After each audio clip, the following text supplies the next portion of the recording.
সকলোকে স্বাগতম জনাইছোঁ অসমীয়া ডিজিটেলৰ আন এটা ভিডিঅ'লৈ the portrait of a lady এই তোমালোকৰ যিটো ফাৰ্ষ্ট চেপ্টাৰ হয় ক্লাছ 11 ইংলিছৰ ইয়াৰ কেইটামান খুব ইম্পৰ্টেণ্ট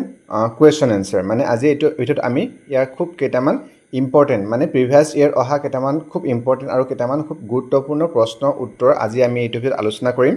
আৰু তোমালোকে যদি এই পাঠটো যিটো the portrait of a lady এই লেচনটো তোমালোকৰ কাৰোবাৰ পঢ়াত বা বুজাত কিবা অসুবিধা পাইছা নহয় আমি সুন্দৰকৈ পঢ়া আৰু সুন্দৰকৈ আমি অসমীয়াত আলোচনা কৰা ভিডিঅ' মানে সুন্দৰকৈ আমি এক্সপ্লেনেশ্যন কৰিছোঁ ডিটেইলছ লাইন বাই লাইন আৰু ইয়াৰ যিবিলাক তোমালোকৰ ইম্পৰ্টেণ্ট পইণ্টছৰ ওপৰত আলোচনা কৰিছোঁ যিবিলাক আমি পৰীক্ষাত আহিলে মানে যদি আমি লেচনটো ভালকৈ বুজি লওঁ যাতে আমি সকলোবিলাক প্ৰশ্ন উত্তৰ আমি সুন্দৰকৈ কৰিব পাৰোঁ ঠিক আছে আৰু আজি আমি ইয়াত কি কৰিম তোমালোকৰ কেইটামান 2 নম্বৰ 5 নম্বৰ প্ৰশ্ন উত্তৰ মানে কুৱেশ্যন এনচাৰৰ ওপৰত আমি আলোচনা কৰিম এইটা তোমালোকৰ খুব ইম্পৰ্টেণ্ট হয় মানে কি হ'ল তোমালোক এটা কেইটামান POQ হয় প্ৰিভিয়াছ ইয়েৰ কুৱেশ্যন মানে খুব ইম্পৰ্টেণ্ট কুৱেশ্যন আমি আলোচনা কৰোঁ ঠিক আছে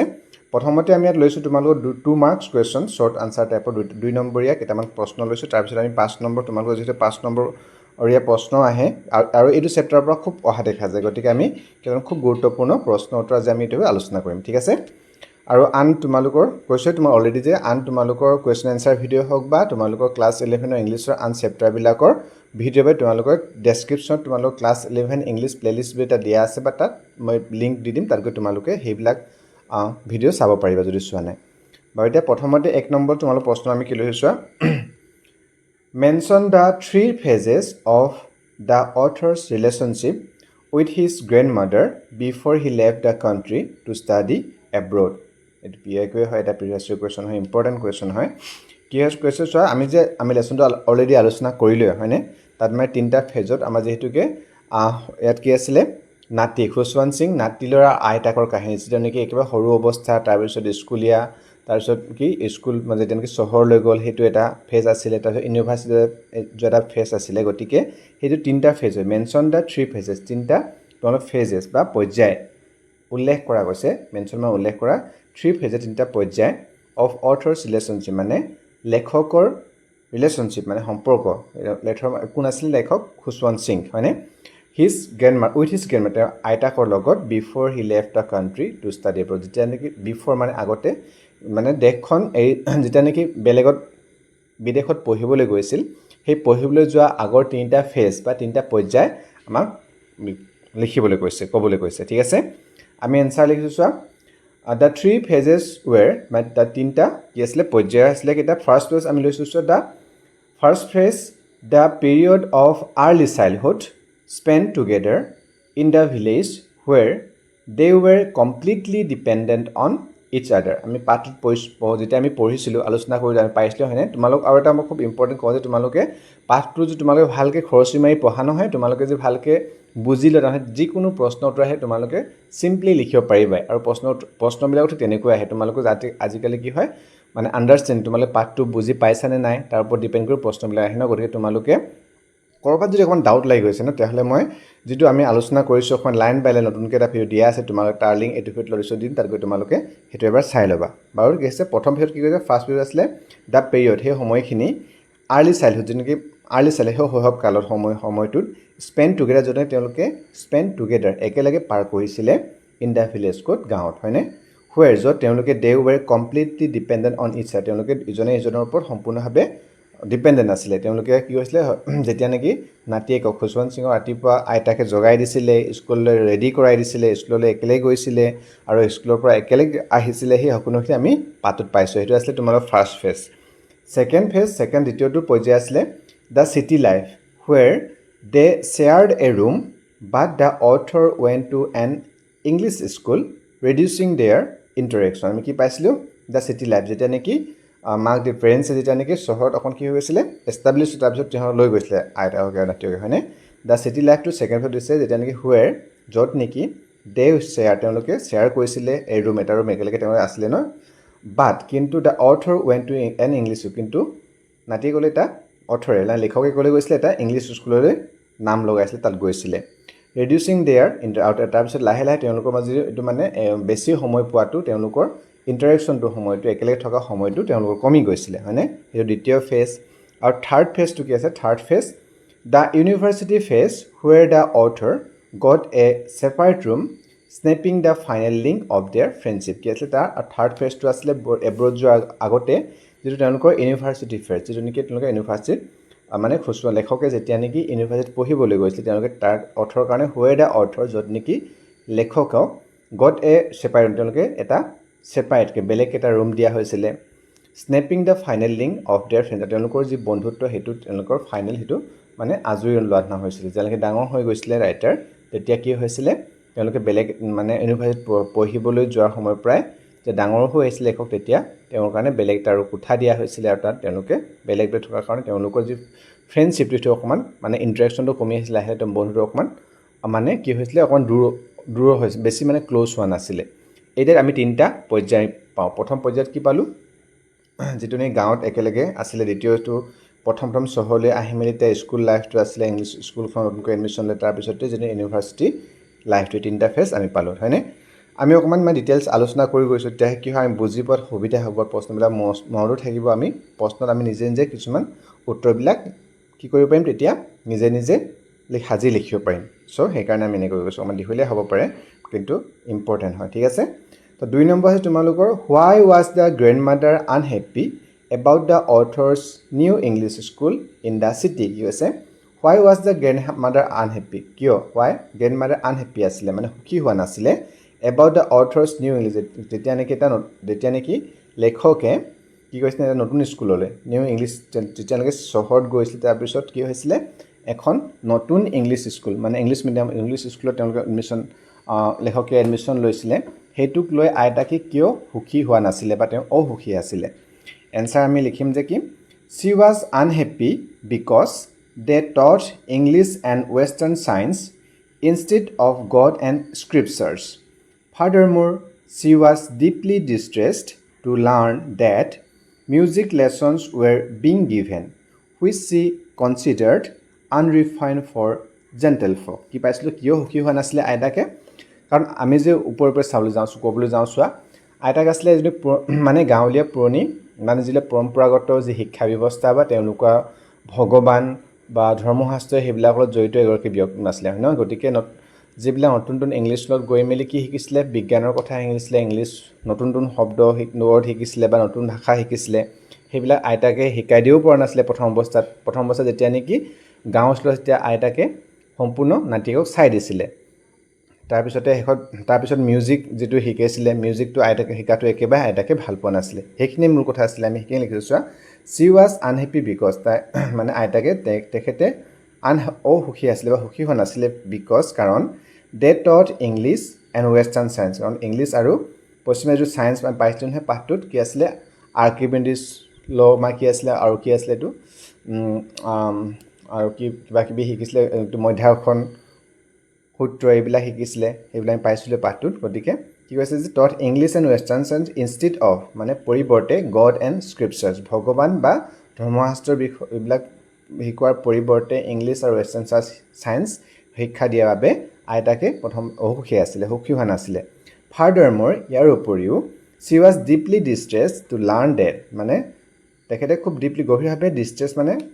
হতাশ হৈছিলে মানে ভাল পোৱা নাছিলে টু লাৰ্ণ ডেট তেওঁ গম পায় লাৰ্ণ ডেট মানে গম পাইছিলে কি বুলি music lessons were being given আৰু মিউজিকো শিকিছে বুলি জনাৰ পিছত আইতাকে আৰু বেছি দুখ পাইছিলে which she considered unrefined for gentlefolk যিটো নেকি মানে আইতাকে কনচিডাৰ ভাবে যে আনৰিফাইণ্ড মানে অশোধিত বা কি বুলি ক'ব লাগিব মানে এইটো আমি সাধাৰণভাৱে ক'বলৈ গ'লে মানে জেণ্টেল ফক নহয় মানে এইটো ভাল মানুহৰ শিক্ষা নহয় যিটো নেকি মিউজিক শিক্ষাটো আইতাকে ভাল মানুহে বা যোনে নেকি জেণ্টেল মানুহ সেইবিলাকে নিশিকে বুলি বিশ্বাস কৰিছিলে সেইটো কাৰণে ভাল পোৱা নাছিলে তাৰপিছতে আমি নেক্সট লৈছোঁ প্ৰশ্ন 3 নম্বৰ প্ৰশ্ন আছে চ' কি বুলি how did the grandmother spend her time in the city after the author went to university কি কৈছে how did the grandmother spend her time আইতাকে কেনেকৈ তেওঁ সময়বিলাক পাৰ কৰিছিলে বা অতিবাহিত কৰিছিলে ইন দ্য চিটি মানে চহৰত after the author went two যেতিয়া আফটাৰ পাছত যেতিয়া নেকি লেখকে ইউনিভাৰ্চিটিলৈ গৈছিলে তাৰপিছত আইতাকে বা কেনেকৈ চহৰত সময়বিলাক পাৰ কৰিছিলে এইটো হৈছে এনচাৰ লিখিম she accepted her seclusion with resignation She spent most of her day sitting by her spinning wheel,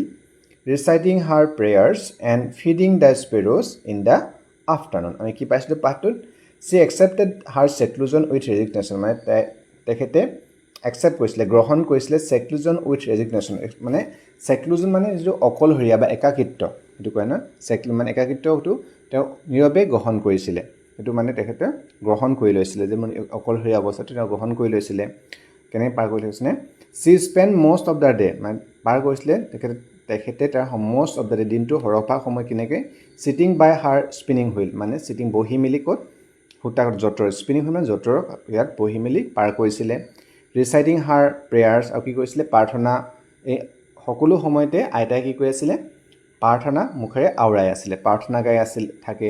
and feeding the sparrows in the afternoon, আৰু আবেলি সময়ত কি কৰিছিলে পাইছিলোঁ আমি, যিবিলাকখিনি ঘৰচিৰিকা চৰাই সেইবিলাকক ব্ৰেডৰ টুকুৰা দি বা তেওঁলোকক খুৱাই মেলি, ফিডিং মানে তেওঁলোক দানা দি বা খুৱাই মেলি তেওঁ আইতাকে সেই চহৰৰ দিনটোবিলাক পাৰ কৰিছিলে। এইবিলাক ঠিক আছে।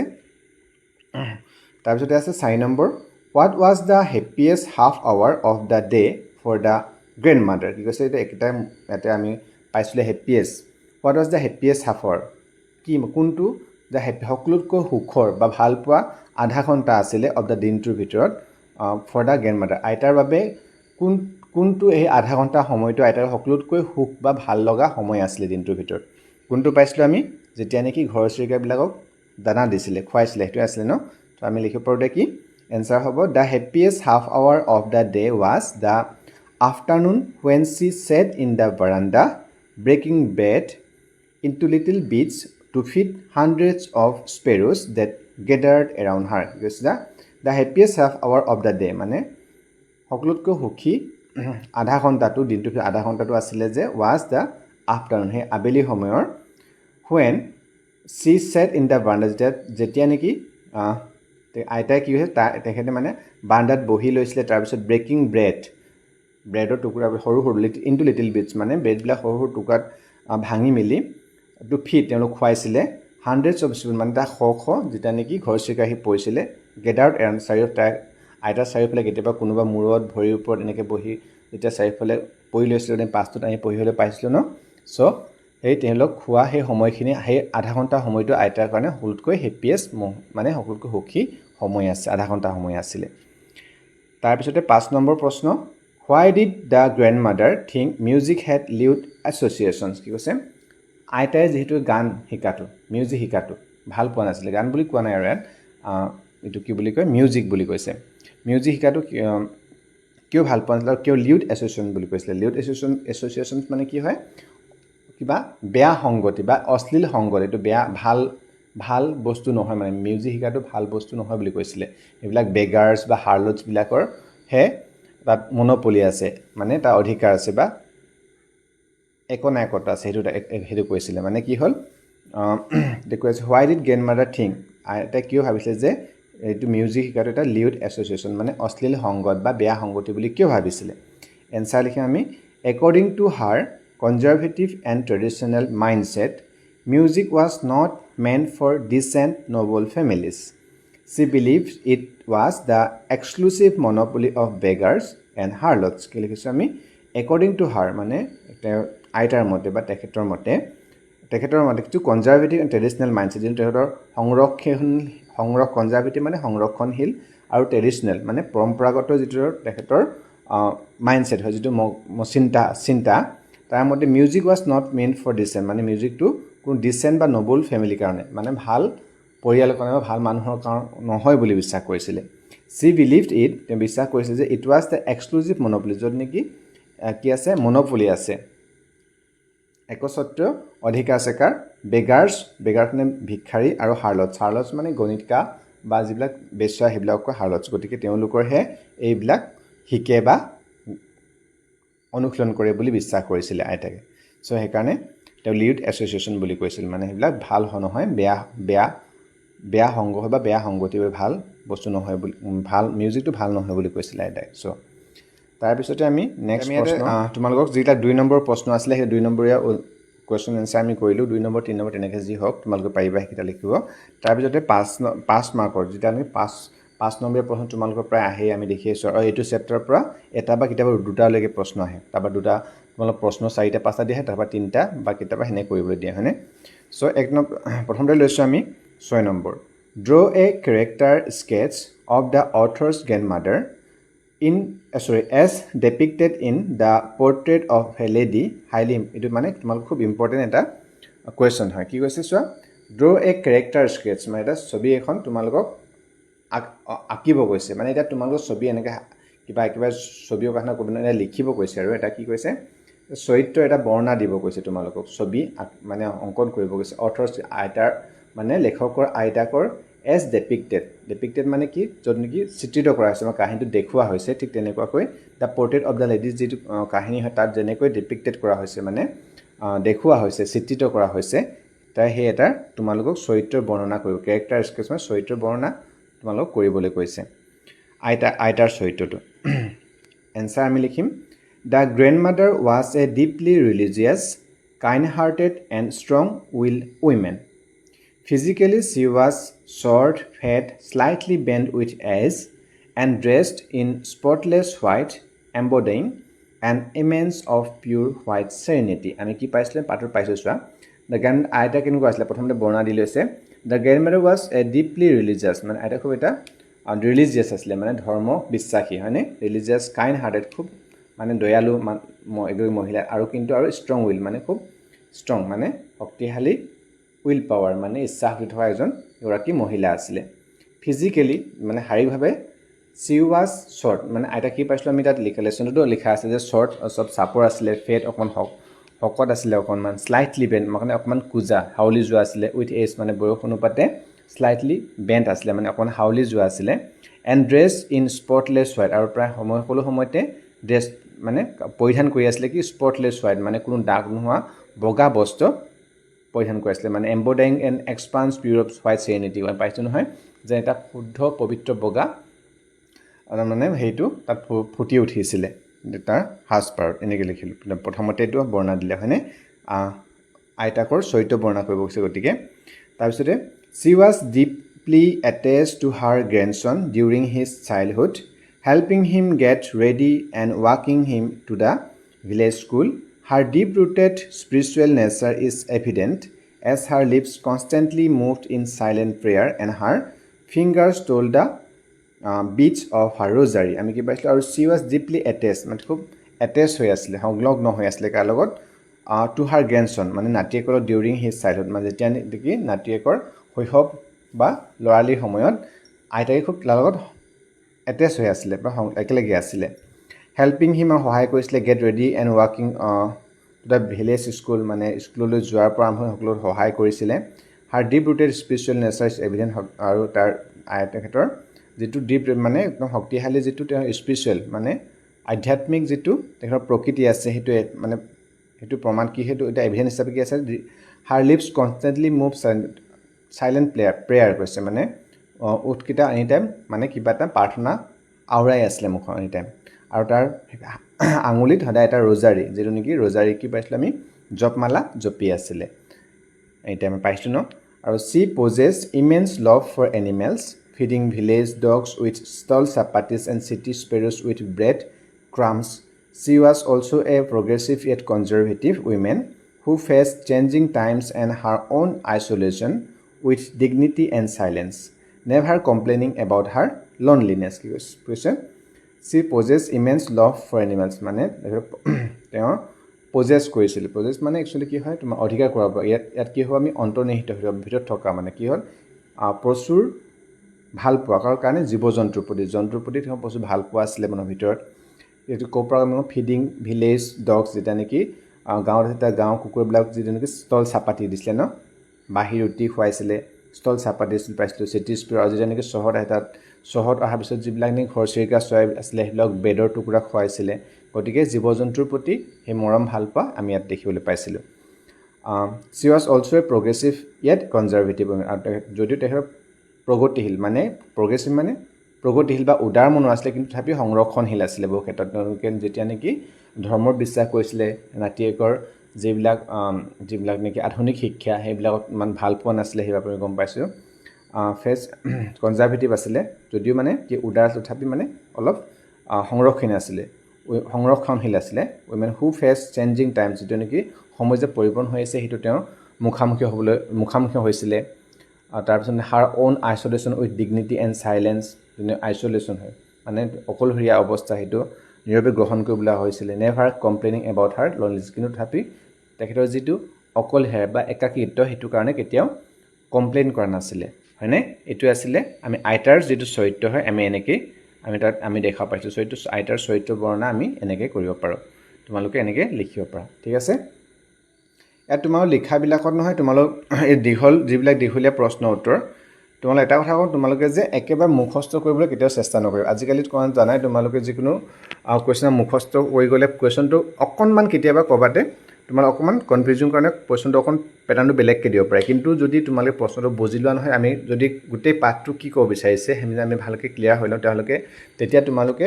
কোনো কথা নাই তোমালোক টান শব্দ তাত ব্যৱহাৰ কৰিব লাগিব বুলি চিম্পুল ৱৰ্ডত তোমালোকে যিখিনি বুজি পাইছা যেনেকৈ তোমালোকে প্ৰকাশ কৰিব পাৰা চিম্পুল ইংলিছ ৱৰ্ডত তোমালোকে যে সেইবিলাক এক্সপ্লেইন কৰি ভালকৈ লিখিলে তেতিয়া তোমালোকে তাত ভাল নম্বৰ পাবা তোমালোকে একদম পূৰা যে এজ ইট ইজ তোমালোকৰ ইয়াত যেনেকৈ এনচাৰবিলাক আছে তেনেকৈ লিখিব লাগিব কোনো কথা নাই তোমালোকে কি কৰিবা নিজে যিটো বুজি পাইছা সেইটো চিম্পুল ইংলিছত তোমালোকে লিখিব চেষ্টা কৰিবা লিখি থৈ আহিবা তেতিয়া তোমালোকে তাত ভাল নম্বৰ পাবা বা ভালকৈ তোমালোকে সেইটো কৰিব পাৰিবা ঠিক আছে তো 7 নম্বৰ তোমালোকৰ প্ৰশ্ন চোৱা describe the odd behaviour of the grand mother just before her death ঠিক আছে ডেছক্ৰাইব বৰ্ণনা কৰা দ্য অড বিহেভিয়াৰ কিছুমান অড ব্যৱহাৰ কৰিছিলে যেতিয়া বিহেভিয়াৰ ব্যৱহাৰ কৰিছিলে যেনেকৈ মানে আচৰিত কিছুমান ব্যৱহাৰ কৰিছিলে যেতিয়া নেকি মৃত্যুৰ আগমুহূৰ্তত যেতিয়া নেকি আইতাৰ মৃত্যু হৈছিলে তাৰ আগত নেকি যেতিয়া নাতিকে ঘৰলৈ আহিছিলে তেতিয়া কি কৰিছিলে আমি পাইছিলোঁ গাঁৱৰ মহিলাসকলক সেই আগদিনাখন আবেলি সময়ত কি কৰিছিলে গোটেই মহিলাবোৰ গোট খুৱাই কি বুলি গান গাইছিলে ঢোল বজাইছিলে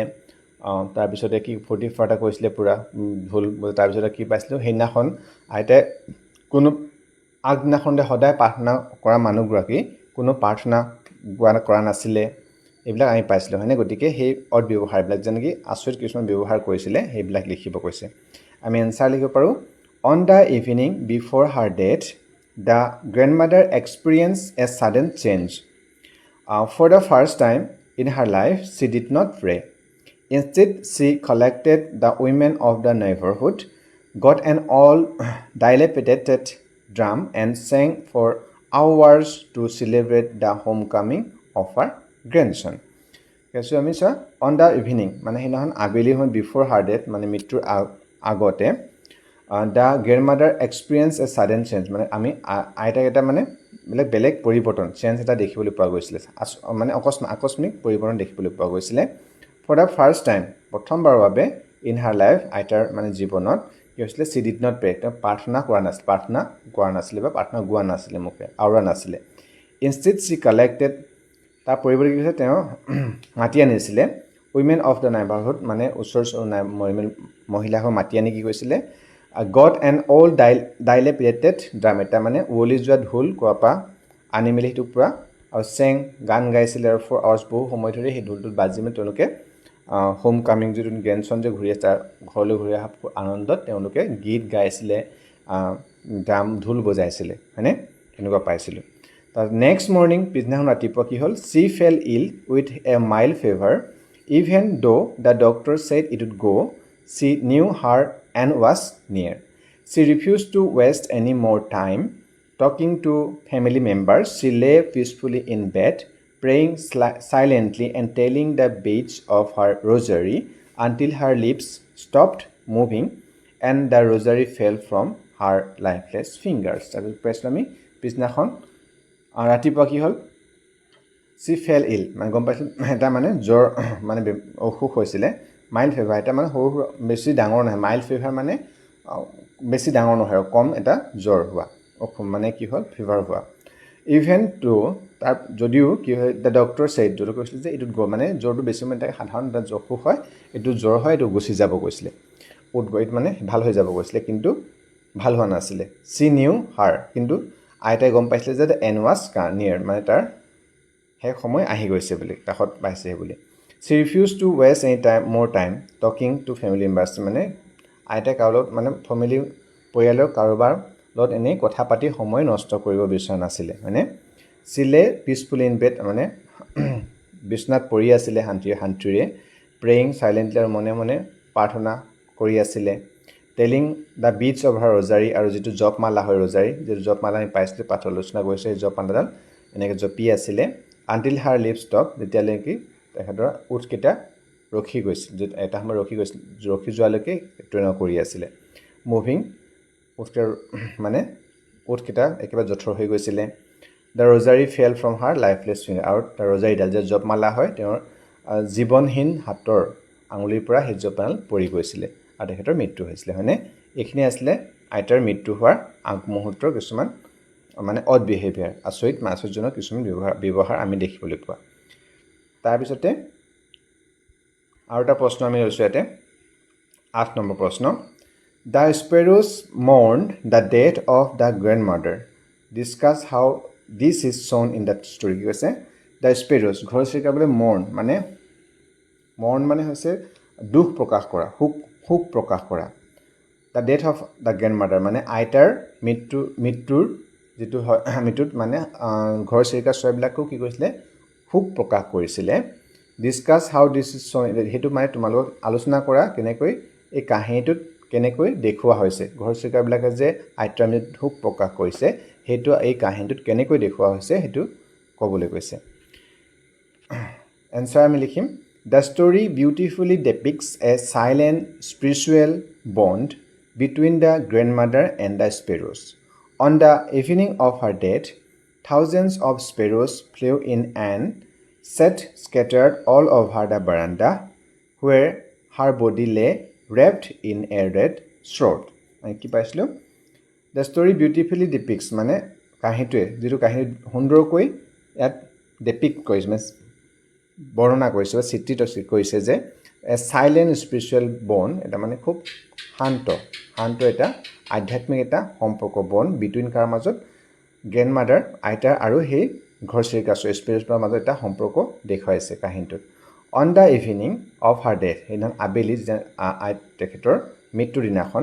থাউজেণ্ড অফ স্পেৰোজ হাজাৰ মানে কি ঘৰচিৰিকা চৰাই ফ্লিউ ইন উৰি আহি ক'ত পৰিছিলে উৰি আহিছিলে and flew scattered all over the verandah আৰু ছেট মানে পৰাহি বা বহা স্কেটাৰ্ড মানে ইফালে সিঁচৰিত হৈ মেলি য'ত এইটো পৰিছিলে বাৰাণ্ডাটোত হুৱেৰ হাৰ বডি ৰেপ য'ত নেকি আইতাটোৰ মানে বডিটো কি আছিলে দেহটো wrap in a red shroud তেনেকৈ ৰঙা কাপোৰ য'ত নেকি মেৰিয়াই থোৱা আছিলে তাত ঘৰচিৰিকা চৰাইবিলাক আহি পৰিছিলেহি আৰু কি তাৰপিছতে there was absolutely no' chirping yet sat in a complete silence আৰু কি কৈছিলোঁ আমি দেৰ ৱাজ এবছলিউটলি ন' চিৰপিং মানে তাত তেওঁলোকে কোনো চিৰপিং বা মানে চৰাই চিৰিকটি থাকিলে যেনে ঘৰ কিচিৰ শব্দ বা কিচিৰ শব্দ কৰে চিঞৰণি কৰি থাকে কিন্তু তাত কোনো শব্দ তেওঁলোকে কৰা নাছিল ন' চিৰপিং কৰা আছিলে দে ছেট ইন কমপ্লিট চাইলেঞ্চ তেওঁলোকে খুব কি বুলি আমি পাইছিলোঁ ক্লাছটোত খুব মনে শান্ত হৈ পৰি ৰৈছিলে তাত the author's mother fell sorry for them and threw bread crumbs just like the grandmother use to do but the sparrows completely ignored the food as soon as the grandmother's corpse was carried off they flew away quietly শ্বয়িং that they had come only to mourn the loss of their companion নিশ্চয় তেওঁলোকে silent শান্ত হৈ কোনো হৈচৈ নকৰাকৈ কোনো চিয়াৰ্পিং নকৰাকৈ তেওঁলোকে বহি আছিলে দ্য অথৰ্ছ মাদাৰ আৰু তেতিয়া যিটো অথৰ মাদাৰ হয় কি বুলি কয় লেখকৰ আইতাকৰ মৃত্যু হৈছে লেখকৰ মাকে কি কৰিছিলে ফেল চৰি দুখ অনুভৱ কৰি চৰাইবিলাকক দেখি দুখী অনুভৱ কৰিছিলে আৰু তেওঁলোককো কি ব্ৰেড ক্ৰাম্ছ মানে ব্ৰেডৰ টুকুৰা যেনেকৈ আইতাকে দিছে just like the grandmother use to do যেনেকৈ আইতাকে দিছে তেনেকৈ ব্ৰেডৰ টুকুৰা তেওঁলোকে দলিয়াই দিছে but the sparrows completely ignore the food কিন্তু যিবিলাক স্পেৰো আছিলে ঘৰচিৰিকা চৰাইবিলাক সেইবিলাক কমপ্লিটলি ইগন'ৰ মানে সম্পূৰ্ণ আওকাণ কৰিছিলে কোনেও ব্ৰেডৰ টুকুৰা তাত খোৱা নাছিলে as soon as the grandmother's corpse was carried off লগে যেতিয়া নেকি আইতাৰ কৰ্পছটো মৃতদেহটো ৱাজ কেৰিড আউট অফ যেতিয়া নেকি তাৰ কি হ'বৰ কাৰণে সৎকাৰ কৰিব যেতিয়া লৈ গ'ল তেতিয়া দে ফ্লিউ ৱেজ কুৱাইটলি আৰু তেওঁলোকে তেতিয়া